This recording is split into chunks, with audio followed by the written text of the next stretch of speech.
During the late 1880s, Edison began a negative media campaign to discredit the alternating current system of electricity being developed by Westinghouse and Tesla.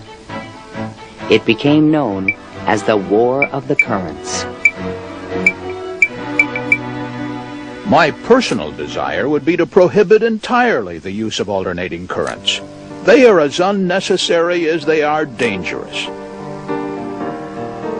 Edison employees demonstrated the dangers of alternating current by electrocuting animals in public demonstrations. Just as certain as death, Westinghouse will kill a customer within 6 months after he puts in a system of any size. None of his plans worry me in the least. An Edison associate suggested using alternating current as a means of executing criminals. A test took place at New York's Auburn State Prison in 1890. Several gruesome attempts were required to kill the victim. Disgusted witnesses claimed his spinal cord burst into flame. The infliction of the death penalty is not only barbarous and inhuman, but unnecessary as a factor in the scheme of modern civilization. The War of the Currents came to a dramatic head in 1893. The Columbian Exposition in Chicago was to be the first World's Fair lighted by electricity. The Edison Company, the Thomson-Houston Company, they all got together and formed General Electric Company, 1892. And one of the first things they did, of course, was put in a bid for the job at the fair. Their bid was roughly $1 million. The Westinghouse bid was about $500,000, and naturally, Westinghouse got the job. In retaliation, GE refused to sell Westinghouse any of their Edison light bulbs. And they got some judge to say that Westinghouse couldn't use any one-piece lamps of any description at the fair. Westinghouse frantically devised a two-piece stopper lamp by fair time and saved the day. Now Tesla had a chance to make history in Chicago. His large AC generators would supply all of the fair's electricity and prove that his system would work on a large scale. On May 1st, 1893, 100,000 eager spectators filed into the fairgrounds, awed by the gleaming neoclassical architecture. Night fell. President Grover Cleveland pressed a button, and the fairgrounds exploded with brilliant tube lighting and multicolored searchlights. The most incredible display of lighting the world had ever seen.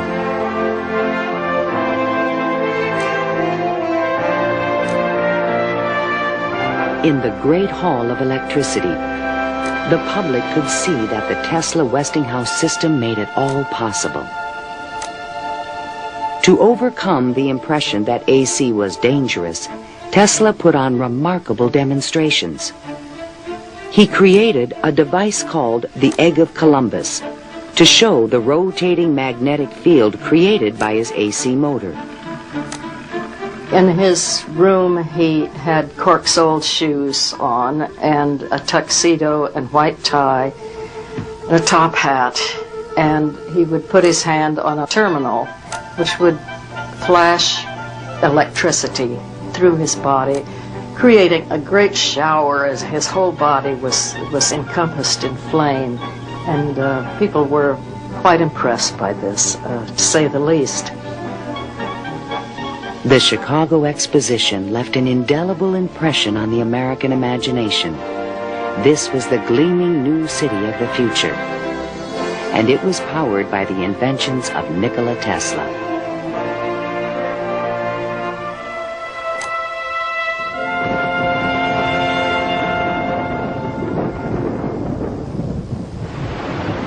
Since childhood, Tesla had dreamed of harnessing the power of the great natural wonder called Niagara Falls.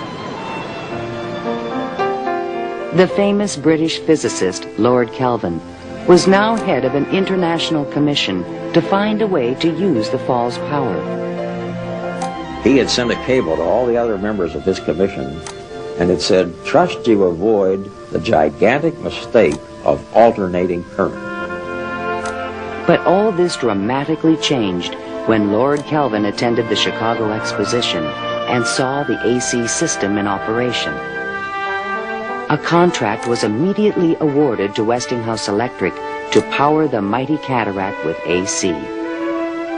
The technical challenge was daunting. The Niagara plan called for 3 5,000 horsepower alternators, the largest generators ever made. Tesla and Westinghouse engineers had heated disagreements about the operating frequency. Even when the system was finally installed, Tesla was the only person who was certain it would operate. The technical details have been completely worked out. All that now remains is for the switch to be thrown. In 1896, the system went online and the electrical age began. The waters of the upper Niagara turned enormous water turbines connected by shafts to the massive 5,000 horsepower generators. The current from the generators was stepped up with transformers to 22,000 volts and sent out over long-distance lines, then stepped back down to light municipalities and power motors of Tesla's design. The Niagara Falls Gazette proclaimed, "This morning, the streetcars of this city are moving by Falls power. Hereafter, the Falls must work to earn their living." Imagine my surprise when 30 years later I saw my boyhood plan carried out at Niagara and wondered at the unfathomable mystery of the mind.